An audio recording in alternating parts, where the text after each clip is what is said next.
जय हिंद दोस्तों, स्वागत है आप सभी का लीगल ज्ञान ऑफिशियल में। ये वीडियो विशेष करके पीआरडी जवानों के लिए है। पीआरडी जवानों से संबंधित एक याचिका माननीय उच्च न्यायालय इलाहाबाद में दाखिल की गई और उस पर सुनवाई हुई, उस पर एक आदेश हुआ है। उस आदेश को मैं बताता हूँ। सबसे पहले केस नंबर देख लेते हैं, पार्टी नेम देख लेते हैं। केस नंबर है रिट ए नंबर 14-119 सन 2025। याचिकाकर्ता इसमें है श्याम सुंदर तिवारी जी और प्रतिवादी इसमें है स्टेट ऑफ यूपी और four state of UP and four others, यानी उत्तर प्रदेश राज्य और 4 अन्य लोग। ऑनरेबल जस्टिस अजीत कुमार साहब की यहाँ ये आपका मामला लगा हुआ था कोर्ट नंबर 4 में, और इसमें आदेश जो है वो 24 सितंबर 2025 को आदेश हुआ है।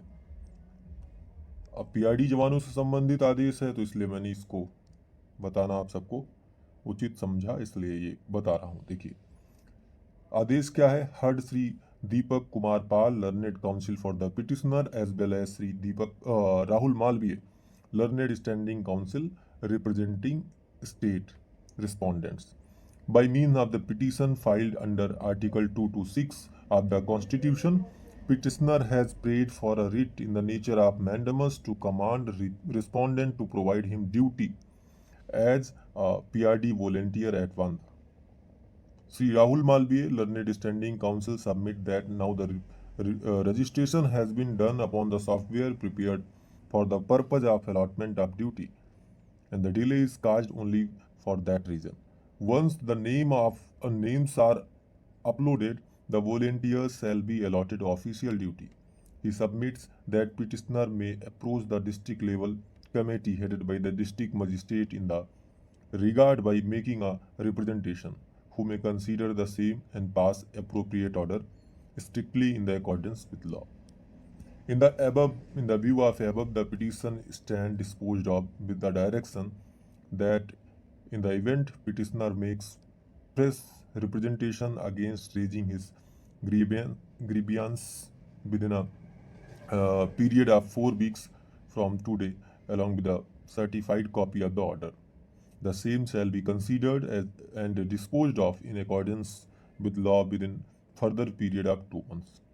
तो ये आदेश हुआ है। इसका हिंदी ट्रांसलेशन मैंने यहाँ अब एक एक लाइन समझाने के लिए मैंने आपको कर लिया है। देखिए क्या है। श्री दीपक कुमार पाल याचिकाकर्ता के अधिवक्ता और श्री राहुल मालवीय राज्य यानी प्रतिवादीगण के पक्ष में उपस्थित अधिवक्ता को सुना गया। संविधान के अनुच्छेद 226 के अंतर्गत दायर इस याचिका द्वारा याचिकाकर्ता ने एक मैंडेमस प्रकृति की रिट जारी करने की प्रार्थना की है, जिससे प्रतिवादियों को आदेशित किया जाए कि उसे वांदा में पीआरडी स्वयंसेवक के रूप में ड्यूटी प्रदान की जाए। श्री राहुल मालवीय राज्य के अधिवक्ता ने यह प्रस्तुत किया कि अब ड्यूटी आवंटन के उद्देश्य से तैयार सॉफ्टवेयर पर पंजीकरण किया जा चुका है और केवल उसी कारण से देरी हो रही है। जैसे ही नाम अपलोड हो जाएंगे, स्वयंसेवकों को आधिकारिक ड्यूटी आवंटित कर दी जाएगी।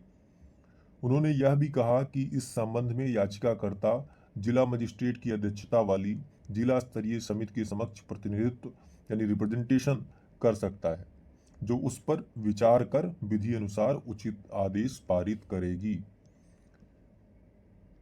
कोर्ट ने क्या कहा। कोर्ट ने कहा उपरोक्त तथ्यों को मद्देनजर यह याचिका इस निर्देश के साथ निस्तारित की जाती है कि यदि याचिकाकर्ता आज की तिथि से 4 सप्ताह की अवधि के भीतर अपनी शिकायत उठाते हुए एक अभ्यावेदन यानी एक रिप्रेजेंटेशन इस आदेश की सत्यापित प्रति सहित प्रस्तुत करता है, तो उक्त रिप्रेजेंटेशन पर विधि अनुसार 2 माह के अवधि के भीतर निर्णय लिया जाएगा। तो इससे आपको मामला समझ में आ गया होगा। मामला अगर समझ में नहीं आया है तो मैं आपको एक बार कुछ कम शब्दों में मामले को समझाने की कोशिश करता हूँ। देखिए ये महोदय ये जो याचिकाकर्ता हैं वो बांदा जिले के हैं। इनकी ड्यूटी नहीं लगाई जा रही है। अब उसका क्या कारण है।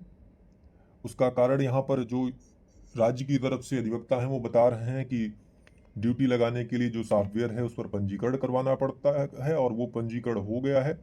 अभी सारे नाम यानी ये नाम जो है अपलोड हो रहे हैं, पंजीकरण लोगों ने करवाया है, धीरे धीरे नाम अपलोड हो रहे हैं और जैसे ही नाम अपलोड हो जाएंगे सबको आधिकारिक रूप से ड्यूटी आवंटित हो जाएगी। उन्होंने ये कहा कि इसके लिए ये डीडीएम की अध्यक्षता वाली, जिला मजिस्ट्रेट की अध्यक्षता वाली जो समिति है उसमें भी ये रिप्रेजेंटेशन दे सकते हैं। तो माननीय कोर्ट ने क्या कहा? माननीय कोर्ट ने कहा कि ये जो मैं आदेश कर रहा हूं उसकी सर्टिफाइड कॉपी के साथ जो याचिका करता है वो 4 सप्ताह के अंदर रिप्रेजेंटेशन संबंधित व्यक्ति को, संबंधित अधिकारी को दें और वो संबंधित विभागीय अधिकारी इस रिप्रेजेंटेशन पर अपना निर्णय 2 माह के भीतर जो भी विधि सम्मत निर्णय होगा, विधि सम्मत निर्णय लेंगे। तो उम्मीद करता हूं कि ये जो याचिकाकर्ता है इसमें उन्होंने अपना वैध आवेदन दे दिया होगा और कोर्ट का आदेश है तो जो विभागीय अधिकारी हैं वो भी इस मामले पर विधि सम्मत निर्णय लेंगे, यानी ड्यूटी उनकी लगाई जाएगी, ये उम्मीद है। उम्मीद करता हूं कि मेरे द्वारा दी गई जानकारी से आप संतुष्ट होंगे। अगर कोई प्रश्न है तो आप पूछ सकते हैं। जय हिंद, धन्यवाद।